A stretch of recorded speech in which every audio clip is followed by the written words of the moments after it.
Senior citizen போய் பார்த்துருக்கீங்களா? Life வெறுத்துரும். வசதி இல்லாம போய் சேர்றாங்க பாருங்க, அது ரொம்ப கொடுமை. ஒரு ரூம்ல ஒரு 5-6 கட்டில் போட்டிருக்காங்க. அந்த 5-6 கட்டில் அந்த பெரியவங்க உட்கார்ந்தே இருக்காங்க. நடக்க கூட இடம் இல்லை. அந்த ஒரு வசதி நம்ம கேட்டு பெற முடியாது. அங்க இல்லைன்னா பரவாயில்ல, பிள்ளைங்க பார்த்துப்பாங்கன்னு நினைச்சு அவங்க எல்லாத்தையும் செலவு பண்ணிட்டாங்க. சமாளிக்க முடியுமா அந்த இடத்துல? நம்ம அப்படியே தலையில அடிச்ச மாதிரி நம்மளுக்கு தெரிய வரும்போது தான் நம்ம சீரியஸா சேமிப்பை பத்தி யோசிக்க ஆரம்பிக்கும். இப்போ யங்ஸ்டர்ஸ் எல்லாம் வந்து சீக்கிரமா ரிட்டையர் ஆகணும்னு பாக்குறாங்க. ஆனா எல்டர்ஸோட உண்மையான நிதர்சனம் என்னன்னா, ஸ்கூல் ஃபீஸ் வந்து இப்ப கண்ணா பின்னாடி ஏறி போயிருக்கு. பிச்சை எடுத்து கூட படிக்க வைக்கலாம், ஆனா கடன் வாங்கி படிக்க வைக்கிறது ரொம்ப கஷ்டம். அவ்வளோ ரூபாய் கட்டி தான் படிக்க வச்சாதான் நம்ம பிள்ளை படிக்குமா? வயசாயிட்டே இருக்கிறது கடைசி காலத்துல இருக்கிறதுக்கு ஒரு வீடு வேணும் அப்படின்னு எல்லாருமே யோசிச்சிட்டே இருப்பாங்க. வீடு வாங்குறது ஒரு கரெக்டான ஆப்ஷனா? வீடு வாங்கிட்டோம்னா வேற எதையுமே சேவ் பண்ண முடியாது, எங்கேயுமே என்ஜாய் பண்ண முடியாது. நிஜமாவே உங்களுக்கு எப்போ வீடு தேவைன்னா? வணக்கம் மேம். வணக்கம் கேஷவ். மேம், ஆக்சுவலாக உங்களோட நிறைய வீடியோஸில் நீங்கள் ரிட்டையர்மெண்ட்டுன்ற விஷயத்த அழுத்தி சொல்லிகிட்டே வரீங்க. ஸோ இப்போ என்னோட கேள்வி என்ன மேம், இப்போ எல்லாருமே வந்து 40 years ரிட்டையர்மெண்ட் ஆகணும்னு பார்த்துக்கிட்டே இருக்காங்க. ஆனால் இப்போ எங்கள் அப்பா சைட்லாம் பார்த்தீங்கன்னா அவருக்கு 54 கிட்ட ஆயிடுச்சு, ஆனால் ரிட்டையர்மெண்ட்டுக்கு அவர் எதுவுமே பிளான் பண்ணல. ஸோ இப்போ வரைக்கும் வேலை தான் பார்த்துட்டு இருக்காரு. ஸோ இந்த மாதிரி 40 வயசுக்கு மேலே நான் ரிட்டையர்மெண்ட்டுக்கு எதுவுமே பண்ணல அப்படின்னு நினைக்க ஆரம்பிச்சிட்டோம் அப்படின்னா திரும்ப இந்த ரிட்டையர்மெண்ட்டுக்காக ஏதாவது பண்ண முடியுமா மேம்? என்னால் ரிட்டையர்மெண்ட் கார்பஸ் ரெடி பண்ண முடியுமா? நம்ம வந்து இந்த 40 வயசு வரைக்கும் ஒன்றும் பண்ணாதவங்களை குத்தம் சொல்ல முடியாது. ஏன்னா ஃபினான்ஷியல் லிட்ரஸி வந்து நமக்கு நல்லா தெரியும். கொஞ்சம் 10-15 வருஷம் 10 வருஷம் முன்னாடி வரைக்கும் கூட அதிகமாக இல்லை, மக்களுக்கு இல்லை. வேலைக்கு போனோம், சம்பாதிச்சோம், செலவு பண்ணோம், குழந்தைங்களை வளர்த்தோம். அப்புறம் குழந்தைங்க எப்படி நம்ம கூட தான் இருப்பாங்க, அவங்க நம்மளை பார்த்துக்க போகிறாங்க. அந்த மாதிரி ஒரு மென்டாலிட்டிலேயே நம்ம இது இந்தியன் பாப்புலேஷன் அப்படியே நம்ம இருந்துட்டோம். பட் இப்போ 10 வருஷமா டிராஸ்டிக் சேஞ்சஸ். குழந்தைங்கள்லாம் படித்து ஒன்று வெளியூர் போகிறாங்க, இல்லைன்னா வெளிநாட்டுக்கே போயிடுறாங்க. ஸோ பேரண்ட்ஸ் இங்கே தனியாக மேனேஜ் பண்ண வேண்டிய ஒரு சுச்சுவேஷன் வந்துடுது. அதனால நம்ம ஊரில் இப்போ நிறைய சீனியர் சிட்டிசன் ஹோம்ஸ் எங்கே வேணால் எடுத்து பாருங்க, எந்த பில்டர்ட்டையும் ஒரு சீனியர் சிட்டிசன் ஹோம் ப்ராஜெக்ட் இருக்கு, எல்லாரும் வச்சுருக்காங்க. ஸோ நீங்கள் ஏதாவது சீனியர் சிட்டிசன் ஹோம் போய் பார்த்துருக்கீங்களா? இல்லை மேம், போய் ஆக்சுவலி உங்கள் வயசு பையங்களாகட்டும், 40 வயசு ஆளுங்களாகட்டும், கண்டிப்பாக ஒரு சீனியர் சிட்டிசன் ஹோம் போய் பார்க்கணும்.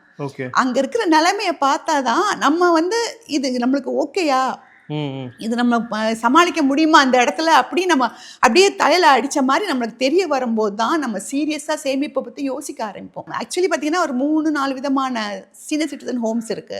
ஒன்று வந்து டாப் மோஸ்ட், அவங்க பேரண்ட்ஸ் அவங்களோட சில்ட்ரன்லாம் என்ஆர்ஐஸா இருப்பாங்க, 1 லட்சம் ரூபாய் மாசம் அனுப்பிச்சிருவாங்க.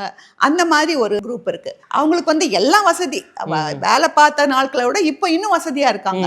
சீனியர் சிட்டிசன் ஹோம்லயே கோவில் இருக்கு, லைப்ரரி இருக்கு, ஜிம் இருக்கு, ஸ்விம்மிங் பூல் இருக்கு, புக்கு படிக்கிறாங்க, காலையிலேருந்து நைட் வரைக்கும் கேட்ட சாப்பாடு கேட்ட நேரம் வந்துட்டே இருக்கு. ரொம்ப சூப்பரா இருக்கு. லைஃப்பை பார்த்தா நம்மளுக்கே ஆஹா இந்த மாதிரி இடத்துல வந்து இருக்கணுமேனு ஆசைப்படுற அளவுக்கு இருக்கு. இன்னும் மிடில் கிளாஸ் ஒன்று இருக்கு, அது சில இடங்கள் நல்லா இருக்கு, சில இடங்கள் சுமாரா இருக்கு. வசதி இல்லாம போய் சேர்றாங்க பாருங்க, அது ரொம்ப கொடுமை. ஒரு ரூம்ல ஒரு 5-6 கட்டில் போட்டிருக்காங்க. அந்த 5-6 கட்டில் அந்த பெரியவங்க உட்கார்ந்தே இருக்காங்க. they can't even walk. நடக்க கூட இடம் இல்லை. ஃபுல் 24 hours, அதுவும் தூக்கம் வராது வயசு காலத்தில். அந்த ஒரு வசதியும் நம்ம கேட்டு பெற முடியாது. அங்கே சாப்பாடு க்ளீனாக இருக்கா, சுத்தபத்தமாக இடம் இருக்கா, எதுவுமே நம்ம கம்ப்ளைண்டே பண்ண முடியாது. அவங்க கொடுத்தா அதே பெருசுன்னு நம்ம வச்சுக்க வேண்டியதாக இருக்குது. மெடிக்கல் ஃபெசிலிட்டியும் மோசமாக இருக்குது. ஸோ கண்டிப்பாக ஒரு டூர் மாதிரியானா போய் நம்ம அதெல்லாம் பார்த்துட்டு வந்தால் தான் ஓய்வு காலத்துக்கான சேவிங்ஸ் எவ்வளவு இம்பார்ட்டண்ட் அப்படிங்கிறது நமக்கு தெரிய வரும். நான் மெயினாக சொல்ல வர்றது என்னென்னா, 40 வயசு வரைக்கும் கூட நம்ம எவருக்கும் தெரியாமல் இருந்திருக்க சான்சஸ் இருக்குது. ஏன்னா இப்போ தான் ஃபினான்ஷியல் லிட்ரஸி எல்லாம் அதிகமாகிட்டு இருக்கு. அட்லீஸ்ட் இனிமையாவது நம்ம கொஞ்சம் சீரியஸா வந்துட்டு சேவிங்ஸை எடுத்துட்டு போறதுக்கு ட்ரை பண்ணணும். பல ஃபினான்ஷியல் எக்ஸ்பர்ட்ஸ் பார்த்தீங்கன்னா இந்தியா பற்றி சொல்லும் போது இந்தியன் பீப்புள்ஸ் யாருமே வந்து ரிட்டையர்மெண்ட் அவ்வளோவா பெருசாக எடுத்துக்கிறதே கிடையாது அப்படின்னு சொல்கிறாங்க. ஸோ அதை பற்றி நீங்கள் என்ன நினைக்கிறீங்க?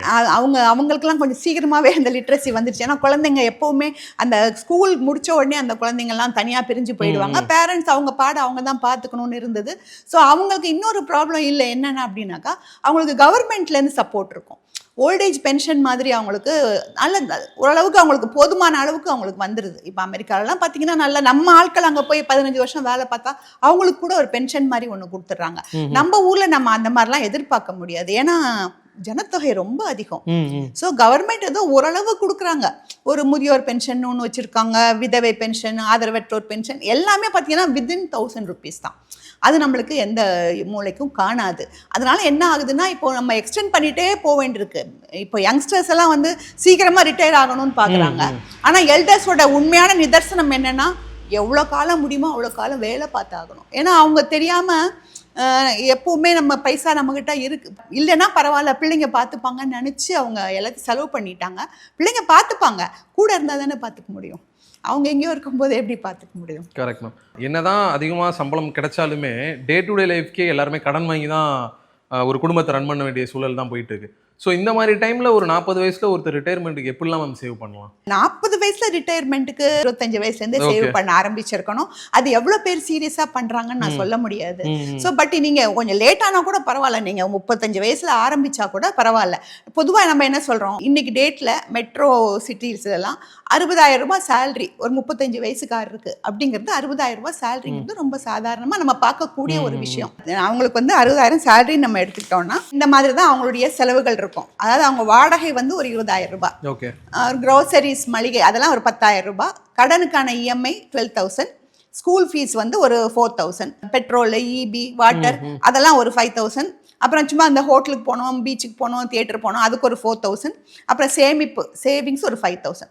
இது மொத்தமாக 60,000 அவங்களுக்கு வரக்கூடிய வருமானம். இந்த மாதிரி தான் ஒரு இடத்துல கூடலாம் ஒரு இடத்துல குறையலாம். ஆனால் இப்படி தான் நார்மலி போயிட்டு இருக்கு. இப்போ நம்ம பார்த்தபடி அவங்களுக்கு என்னென்ன ஹெட்டிங்ஸ்லாம் எவ்வளோ வந்திருக்குன்னு அப்ராக்சிமேட்டாக எல்லார் வீட்டுக்கும் எப்படி வரும்னு நம்ம போட்டுட்டோம். என்ன நம்ம பண்ண வேண்டிய காரியம் அப்படின்னா அந்த வரவுக்குள்ளே நம்ம செலவை அடக்கணும். நம்ம இதுக்கு மேலே நம்ம செலவு வேணுமென்னா அங்கே பண்ணுற செலவு எடுத்து இங்கே போட்டுட்டு சமாளிக்கலாமே ஒழிய மொத்தமாக இதை விட மீறி நம்ம செலவு பண்ணக்கூடாது.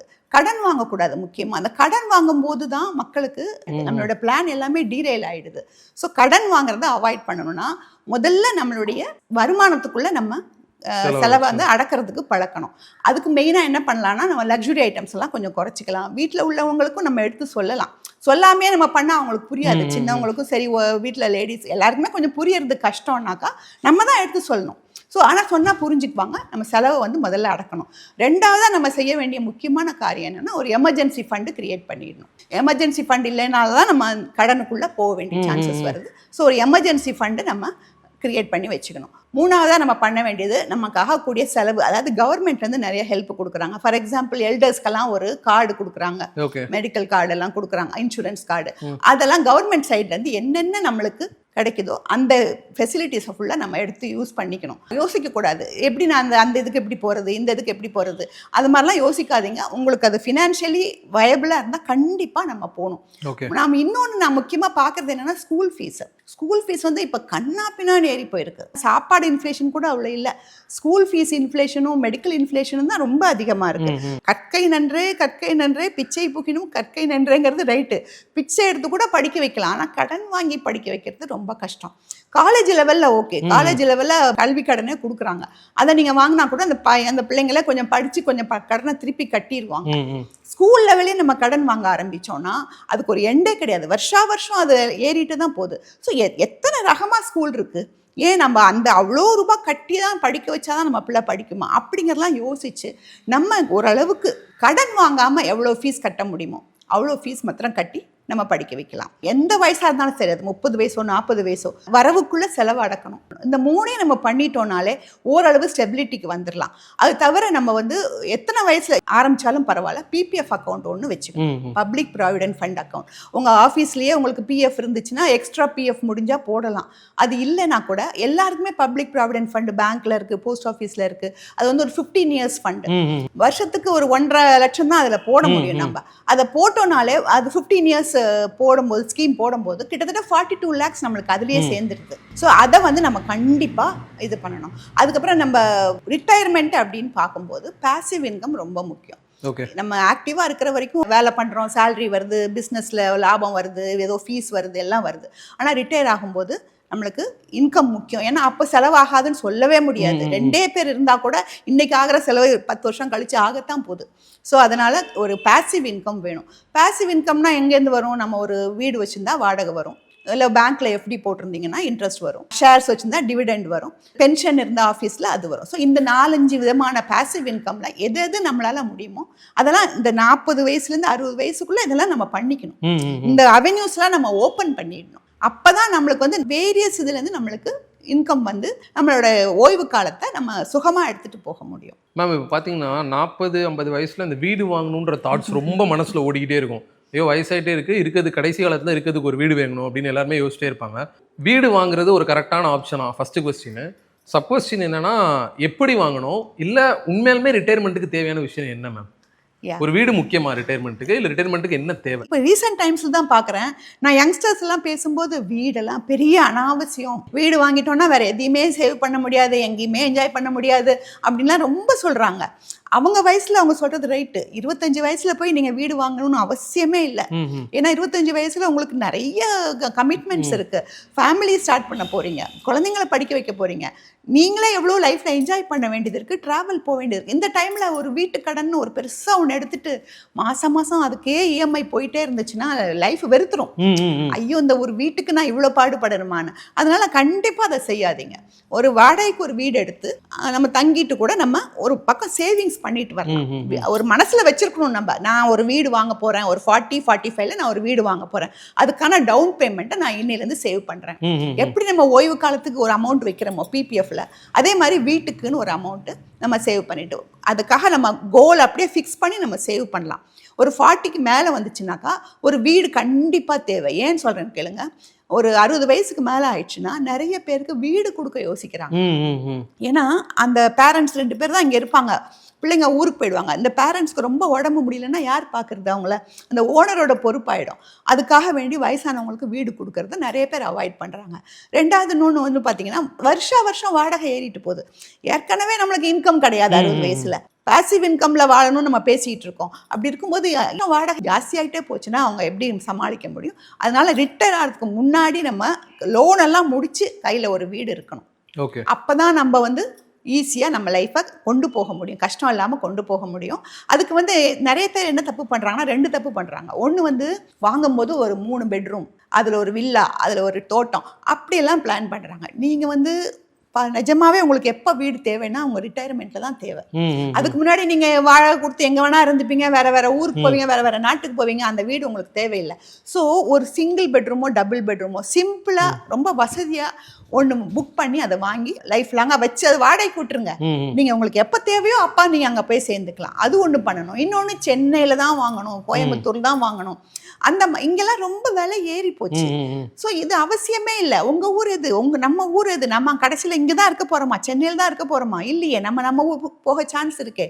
ஸோ அங்கே வாங்கி வைப்போம். நம்ம ஊருக்கே போகலன்னா கூட நம்ம 60 வயசில் வரும்போது அந்த வீட்டை விற்றுட்டு கூட நம்ம இங்கே மறுபடியும் வேற ஒரு வீடு அரேஞ்ச் பண்ணி வாங்கிக்கலாம். ஸோ வீடுங்கிறது உங்களுக்கே தெரியுமே, பேசிக் 3 நெசசிட்டிஸில் வீடு ஒன்று, இருப்பிடம், உணவு, உடை.